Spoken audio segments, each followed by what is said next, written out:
Hey everybody, and welcome back to Text and Download. So tonight we're going to be doing the review for the episode 5 of Kenobi, and I gotta say, best episode so far. I know that's going to be a resounding answer from a lot of the internet, but what I look forward to the most is all the people who are crying and moping about things that should have been done, and where is this? Well, there it is. You should be happy now. But I know all we're going to get now is, oh, it should have been there the whole time. Patience is a virtue, and apparently, much like in this episode that we will be talking about, someone's want for victory and want for grandeur is their own downfall. So let's get into it. We open this episode with a shot of Coruscant slowly zooming out until we get to see Anakin Skywalker pre-episode 2, so Jedi Braid, Hayden Christensen reprising his role, and it is so amazing to see everyone. He was a little de-aged through CGI and probably some makeup, but I honestly really enjoyed that it looked like Hayden still at this age.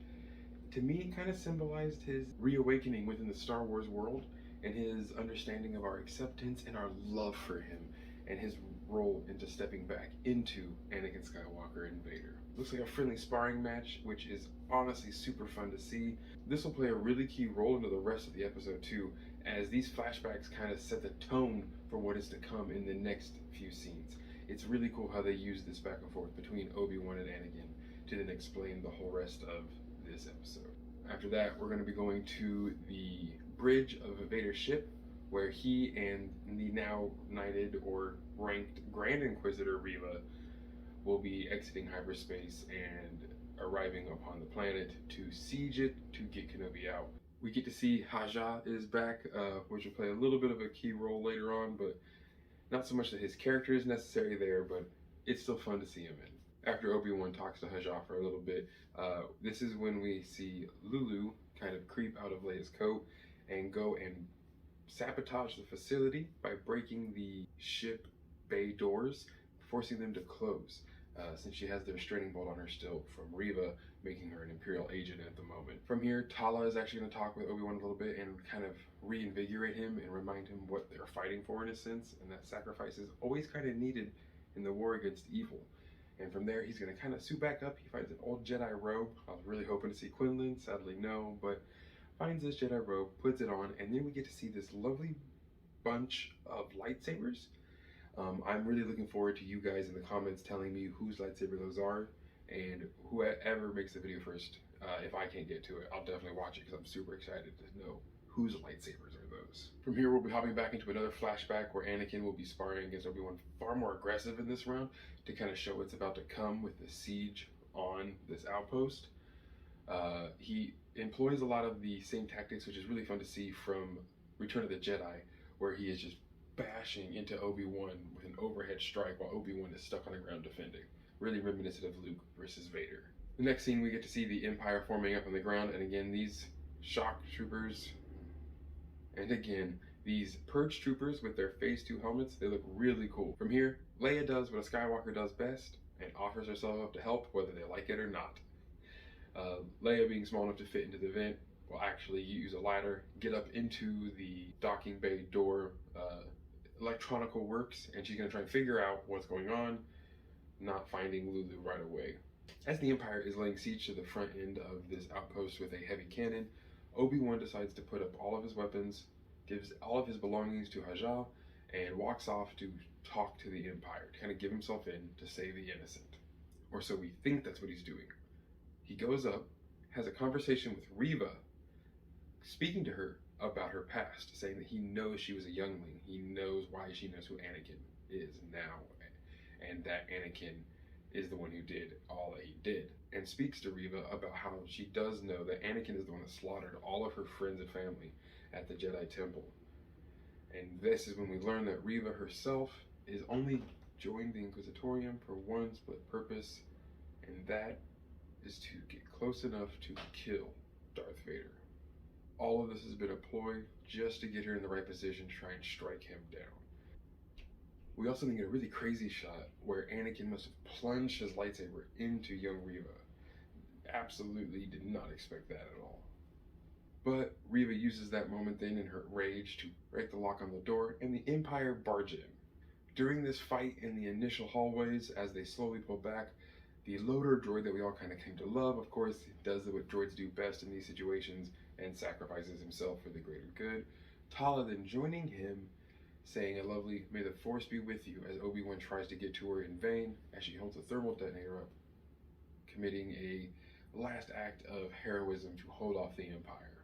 This is when we go into the flashback, and Anakin is now disarming Obi-Wan and claiming his victory, in which Obi-Wan now begins to teach him his lesson of, no, your need to prove yourself and your need to win every occasion.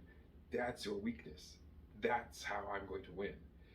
And that's exactly how he will in these next coming scenes. Obi-Wan escapes from the stormtroopers that have been attempting to guard him and makes it to the shuttle, Vader hot on his heels. As we see a shuttle taking off, Vader grabs it with the Force, and this is when I lost my mind. Seeing Vader manhandle this ship just like Starkiller with a Star Destroyer, I love the little bits they're taking from The Force Unleashed, one of my absolute favorite games. He settles the ship on the ground, just letting it slam, and just tears the bulk off of this thing, getting directly into it. Where he sees, though, by tearing through it, the other ship takes off. This was a decoy ship to make him use a lot of his force power and to be able to get themselves primed and ready. By the time Vader even realizes what's going on, though, the ship takes off, going far too fast for him to be able to reach out and hold them back like he did this first one. This is when we get the final flashback sequence in which Obi-Wan with no weapon is able to get behind Anakin and use the Force to disarm him, taking his lightsaber, proving that his aggressiveness in battle is actually his undoing. When we cut back, though, this is when we finally see Reva trying to sneak up on Vader. Of course, it does not work. She goes to strike him from behind, and he stops the blade with his hand. From this moment on, Vader's done. He is toying with her too, really just sinking and nourishing himself off of her anger and hate towards him. But in this moment, Reva is really embodying the dark side. She is using the dark side and using the Sith to get her own goal of killing Vader by any means necessary. So this is a really awesome moment to see this Sith on Sith fight. Well, I should say one person's fighting. For the first bit of this, Vader doesn't even use a lightsaber. He literally is just able to sidestep and dodge or force hold the blade whenever it gets too close to him. Even when she ignites the other one, through stepping and movement, he does an absolutely awesome job of punking Reva horribly bad. Eventually through the Force, he actually makes her spinning blades stop, grabs them, pulls them apart into dual blades, and throws one to her. From this point on, using a lightsaber to actually fight her. And of course, you know what that means? That's the end of the fight then. He wasn't even trying now, and now he's going to give a little bit of effort. He toys with her a little bit longer, disarms her with this amazing throw of his lightsaber, kick, and then bringing the lightsaber back after disarming her, taking a stance that exactly reminded me of Ahsoka Tano. I loved seeing the parallel between Anakin and his training into Ahsoka. It was so cool to see. From here, the Grand Inquisitor, totally still alive like we all knew, rejoins Vader as Vader announces that he knew she was the Padawan or the youngling. As Vader announces that he actually knew that she was that youngling the entire time and was using her just for moments like this. He then, just like he did all those years ago, plunges his lightsaber into her. Of course, she does not immediately die from this and finds a transmitter that Hajjah dropped when in his haste to board the ship. And from this transmitter, Bail Organa had recently sent Obi-Wan a message about going to Luke on Tatooine, which is probably what's going to lead into episode 6, the big altercation and finale, where Reva is on Tatooine looking for Luke and has to go up against Obi-Wan, probably to the death. Maybe he'll cut her down just like he did Maul, quick and easy, or this might be a bit more of a dragged out fight. Or, me personally, my opinion is he's going to save Reva. He's going to bring her back to the light side and re-establish hope in her, sparking that hope back in himself, and completely becoming one with the Force and a Jedi again. Well guys, let me know your comments down below. What was your least favorite and most favorite part of this series so far, and especially this episode. Oh, this episode was so good. Don't forget to like, comment, share, and subscribe if you haven't already. I look forward to talking more Star Wars with you all again soon. Have a lovely rest of your evening.